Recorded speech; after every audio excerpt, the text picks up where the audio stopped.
PT ground को नमस्कार करके एंट्री करते थे हम फिर ग्राउंड में। फिर भाई हमारा नॉर्मल वार्म अप होता था पहले एक राउंड, तो फिर उसके बाद भाई नॉन स्टॉप 5 किलोमीटर की रनिंग होती थी। रनिंग होने के बाद 1 मिनट का हमें रेस्ट दिया जाता था। भाई 5 किलोमीटर है, ध्यान से सुनो। भाई कहने में और करने में दिन रात का अंतर है। बिल्कुल।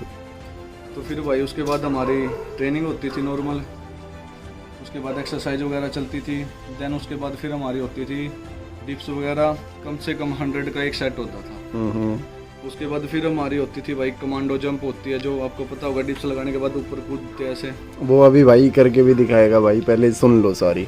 तो भाई उसके बाद हमारी फिर होती थी डड्डू चाल, ऐसे हाथ पीछे करके जो हम स्क्वाट्स टाइप की लगाते हैं। फिर भाई हमारा दोबारा राउंड होता था, एक स्प्रिंट बोलते हैं जिसको हम 400 मीटर का लगा लो, वो 800 मीटर का होता है। देन उसके बाद हमारा एक फिर लास्ट स्प्रिंट होता था 100 मीटर का। फर्स्ट 5 कैडेट सेलेक्ट होते थे हम। देन उसके बाद जो बच गए 95 दोबारा फिर उनमें से 5 सेलेक्ट होते थे, और जो लास्ट में बच जाते थे भाई उनका फिर दोबारा रगड़ा। रगड़े में भाई इतने 2 mm की रोड होती थी लोहे की, वो लगती थी सुबह सीधी पिछवाड़े पे। उनको नहीं पता वो कहाँ भी लगे, जिसको लगी वो सबसे आगे मिलता था।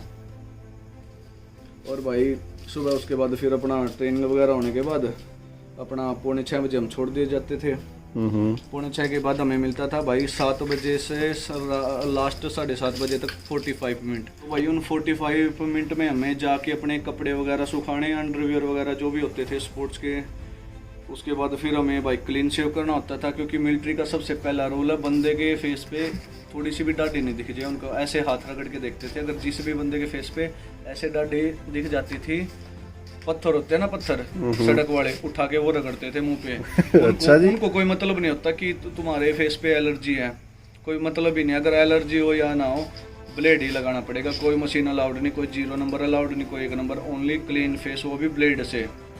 उनको नहीं पता चाहे तुम उस तरह सीधा मारो या उल्टा मारो, उन्हें बस तुम्हारे फेस पे दाढ़ी नहीं दिखनी चाहिए। मूंछ चाहे बेशक से रख सकते हो, मूंछ अलाउड होती है मिलिट्री में, और इसीलिए मूंछ रखी हुई है दुनिया भी है।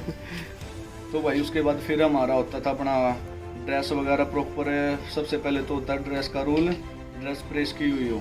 अगर प्रेस करी हुई ना हुई तो ड्रेस उसकी भी हमें बहुत तगड़ी प्रेसमेंट मिलती थी। उसके बाद हमारे जूते इतने पुलिस होने चाहिए कि अगर हम स्क्वाड्स में खड़े अपने, तो हमारा जूता साइन करना चाहिए। ये नहीं है कि खाली कपड़ा मारा और निकल लिए, बिल्कुल अच्छी तरह से पुलिस करके, चाहे आप रात को सो या फिर सुबह उठ के करो, उनको कोई इस चीज़ से कोई मतलब नहीं। राइट 7:30 बजे हमारा फॉल इन होता था सुबह मैच के लिए, ब्रेकफास्ट बोलते हैं जिसको। उसके बाद हमें ब्रेकफास्ट के लिए मिलती थी ओनली 15 मिनट। उनको नहीं मतलब तुम 100 की लाइन में लगे हो या फिर 200 की लाइन में, 15 मिनट में जिसका ब्रेकफास्ट हो गया ठीक है। अगर आप 15 से 16 मिनट में भी चले गए तो सीधा ये लगा लो भाई तगड़े वाला रगड़ा है। उसके बाद स्टार्ट होती हुई थी हमारी, हम 7:30 बजे वहाँ पे पहुँच जाते थे अपना कॉपी पेन लेके। देन उसके बाद 8 बजे आते थे, हमारे ड्रिल इंस्ट्रक्टर साहब होते थे। फिर हमारी पहली क्लास होती थी वेपन ट्रेनिंग की। वेपन ट्रेनिंग में हमें बताई जाती थी जो LMG होती है, light machine gun, and AK-47 और इंसास होती है। और भाई जो PUBG खेलते हैं AK-47 रिलेट कर पा रहे होंगे। राइफल होती है जिसको नोट 2 भी बोलते हैं। और इनका हमें वेपन ट्रेनिंग दी जाती थी, कैसे इसको खोला जाता है, इसकी सफाई होती है, इसमें गोली कैसे डालते हैं, अगर ये बीच में रुक जाती है तो कैसे गोली निकालते हैं, एवरीथिंग इसके बारे में सब कुछ बताया जाता था। हमें इसको बोलते हैं वेपन ट्रेनिंग। अपना हथियारों के बारे में उसकी जांच करनी, अगर फायरिंग करनी तो उससे पहले हमें कोक करके देखना पड़ती है बंदूक, जैसे कि हमारे से पहले जिस बंदे ने वो राइफल चलाई है कि उसने खाली करके रखी हुई है या नहीं वगैरह। देन फिर उसके बाद हमारी होती थी मैप रीडिंग की क्लास। मैप रीडिंग में हमारा होता था कि जैसे हम कहीं जंगल वगैरह में गए हुए हैं, वहाँ पे हमारे पास कोई वो तो नेविगेशन तो होता नहीं था, तो कैसे हम अपना जो एक कंपास मैप होता है, प्रिज्मेटिक कंपास भी हमारे मिलिट्री में 2-3 तरह के होते हैं। एक तो होता है लिक्विड प्रिज्मेटिक कंपास होता है, एक ड्राई कंपास होता है। तो भाई फिर उसमें कंपास में हम देखते थे हम किस लोकेशन पे खड़े हैं, हमें किस साइड से हमें मिला ऑर्डर, कौन सी दिशा में जाना, उस हिसाब से हम नेविगेशन हमेशा नॉर्थ साइड को दिखाता है। और नॉर्थ साइड कैसे डिसाइड होती है, जैसे तो मैप की शीट होती है और एक कंपास होता है, उसमें 3 होते हैं, 3 नॉर्थ होते हैं, नॉर्थ भी, वो तीनों नॉर्थ को मिला के तब जाके नॉर्थ दिशा बनती है हमारी। देन उसके बाद फिर हमें मैप रीडिंग के बारे में बताया जाता था, कैसे उसकी डिग्री नापते हैं। और किसी जैसे कोई भी आप जगह मान लो कि उस जगह की पोजीशन कैसे निकालनी है। जैसे हम कोई भी 2 पॉइंट लेट कर लेते हैं, जैसे एक कहीं पे कोई पिलर वगैरह या फिर कोई पेड़ वगैरह, उन दोनों से अपनी दूरी लेट करके उनसे हमें अपनी पोजीशन निकालनी पड़ती थी। उसको बोलते हैं ऑन पोजीशन। इसका भी फॉर्मूला होता है, मैं आपको बताऊंगा बाद में। देन उसके बाद हमें सारा बताया जाता था। उसके बाद हमारा 5 मिनट का ब्रेक होता था। उसमें क्या होता है, चाय की केटली रखी है, सभी अपने अपने गिलास लेके आते हैं जेब में डाल के। 5 मिनट के अंदर ही वो चाय पीनी है और फिनिश करके अपना क्लास में जाके बैठ जाना है। फिर उसके बाद हमें सिखाया जाता था कंफ्लिजमेंट एंड क्लाइमेट के बारे में, कि जैसे हम किसी दुश्मन के इलाके में गए हुए हैं तो वहाँ पे जाके हमें कैसे अपने आप को छुपाना है।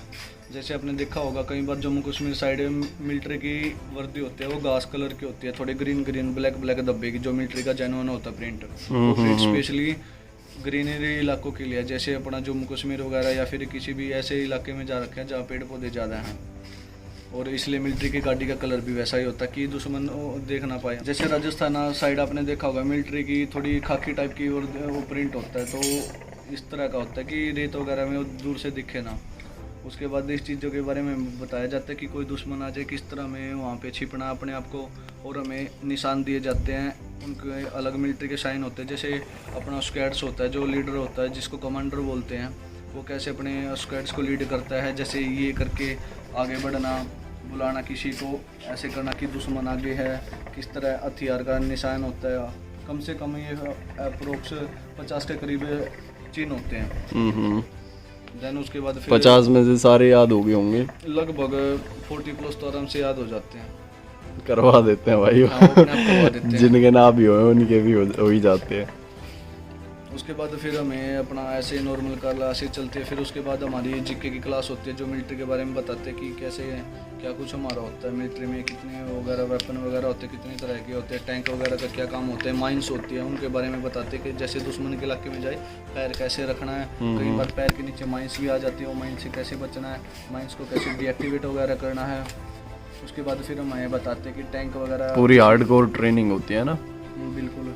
फिर हमें हमारे एक और ट्रेनिंग होती है, जैसे हमें वो दिया जाता है एक जैसे नदी टाइप की होती है बिल्कुल छोटी सी, उसमें कीचड़ होता है बस, उसमें हमारे पैर बांध दिए जाते हैं और पीछे पिट्ठू लाद दिया जाता है। और पिट्ठू का वजन होता है कम से कम 2.5 से 5 किलो। और अपनी कोनी की ऐसे चलना हमें पोजीशन ऐसे ही ऐसे रेंग के। अच्छा जी। फिर हमारी पिट्ठू लाद के यहाँ पे राइफल होती है। उसके बाद फिर हमें रस्से पे चढ़ना होता है, उस पर चढ़ के हमारी ट्रेनिंग होती है। देन फिर ट्रेनिंग के अलग अलग पार्ट्स होते हैं। जैसे एक अपना TSC कैंप लगा के आया हूँ मैं, ऑल इंडिया, उसमें होता है हमारा TSC का मतलब होता है थल सैनिक कैंप। भाई ये ट्रेनिंग का जो पार्ट है ना, ये अलग वीडियो में करेंगे, पूरा डिस्क्राइब करेंगे इन्हें, ठीक है। तो TSC कैंप में थोड़ा मोटा बता दो आपको। TSC कैंप में क्या होता है, जैसे अपना बताते हैं नॉर्मल ओन पोजीशन वगैरह हमारी ट्रेनिंग होती है, हार्ड ट्रेनिंग होती है, उसमें रनिंग वगैरह भी टाइम ज़्यादा होता है। उसके बाद फिर हमें कैसे बताया जाता है, आपने सुना होगा आड़ जो कि अलग अलग तरह की होती हैं। आड़ भाई मेरे को नहीं लगता किसी ने सुना होगा यार। आड़ होते हैं जैसे दुश्मन से छिपने के लिए बनाई जाती है, जो वो नेचुरल भी होती है, जैसे प्राकृतिक होती है, जैसे किसी भी वो ये लगा लो पेड़ की होती है या फिर कोई पत्थर रखा है। अच्छा, और एक जो आर्टिफिशियल बनाई जाती है, आपने कई बार मिलिट्री देखा होगा कट्टों में मिट्टी वगैरह भर के वो बना देते हैं ऐसे। उसमें जैसे कई बार आपने देखा होगा कश्मीर साइड में वो माता वैष्णो भी साइड करते पाते हमारे फौजी भाई। बिल्कुल। और उसके साथ उनको AK-47 दी जाती है, एक उनको अपना देखने के लिए वो